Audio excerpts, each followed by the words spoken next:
remember the first time that I looked up and saw the other half.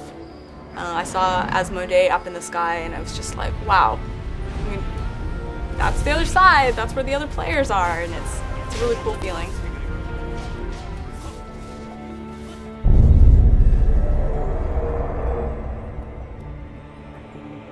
I am Lanny, also known as Liv. My main character is Liv, and that is actually the same name I go by in the community, and she is a sorcerer. I am many people in game. I really try to play as many characters and classes as I can, just because I get asked so many questions every day about all of them.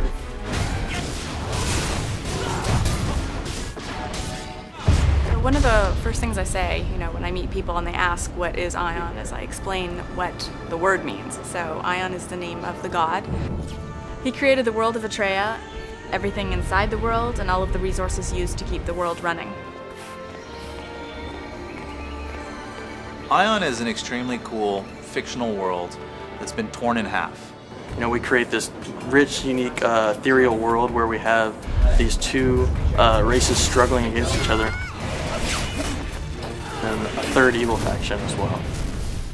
You need something in an MMO to tie you down. If it's not your friends, if it's not a guild or a legion, it has to be the story in the game. That's what's really cool about Aion, is there's a really rich lore. The game is really polished. When you look at the environments, you look at the ambient creatures, and you even look at some of the ambient animations, it just brings you into the world. It really makes you feel like you're a part of Atreia. Atreia is the world. Atreia is the planet. So the sphere inside which everyone lives, and the Tower of Eternity was sort of like the sun. It was the place from whence all energy and life was bound to flow. If you kind of think of an apple, like an apple core, that's kind of what it is. Like the Tower of Eternity runs right through the center. When you look up in Aion, you see both the stump of the Tower of Eternity, as well as in the distance what might look like stars, but is actually the other half of Atreia. So we have the upper half of Atreia, which is Asmodee, and the lower half, which is Elysia. The Elios have stayed almost true to how they looked 1,000 years ago. They have rich beaches and lush green environment. The Asmodeans, they really had to struggle to survive. And what I think is really cool, their eyes glow red when they're about to engage in combat. The major story point, the thing that drives the player to move forward, and kind of the overlying arc of the main story would be the destruction of the Tower of Eternity. I think that's really why we're here. What happened was the god Aion created this race, and this race rose to power and became known as the Balor. And this Balor started to terrorize all the humans on all parts of the world. And this obviously didn't go well for either side. There was lots of bloodshed and war and fighting. And that battle occurred and the tower was shattered. Thousands of years went by where they had no idea that the other side had survived, and they started to evolve differently. That's when they rediscovered each other in the abyss. That is in the center of the planet, and that is home to the Valor, and they are AI-controlled faction. We have the three factions, the Asmodeans, the Elios, and the Valor all together in the abyss fighting for eternal power. What Aion does really well is it gives you a sense of purpose. And it makes you feel like you do have an impact in this world of Atreia. When the player begins playing, there's a sort of a mystery about where they came from and what their destiny might be. And it doesn't take long before they realize that they are destined to ascend and become a deva and fight in this sort of holy war. You actually go through a process called ascension. And ascension is this awakening inside of you that happens through a life-altering event.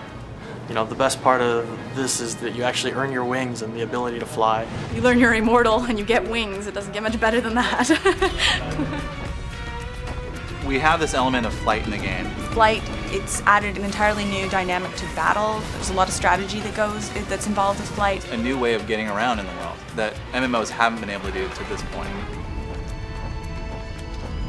The feeling of being in the air and flight is, pretty much unmatched in any MMO out there. You do start off with a basic set of wings, and they're white on the Elios side and black on the Asmodean side. And that's something that you get to evolve and customize and build upon through the development of your character, is adding longer flight ability, adding enhancements to your wings so that you can fly longer. You'll actually see people kind of go into this, do I want to be aerial heavy or do I want to be kind of a ground trooper?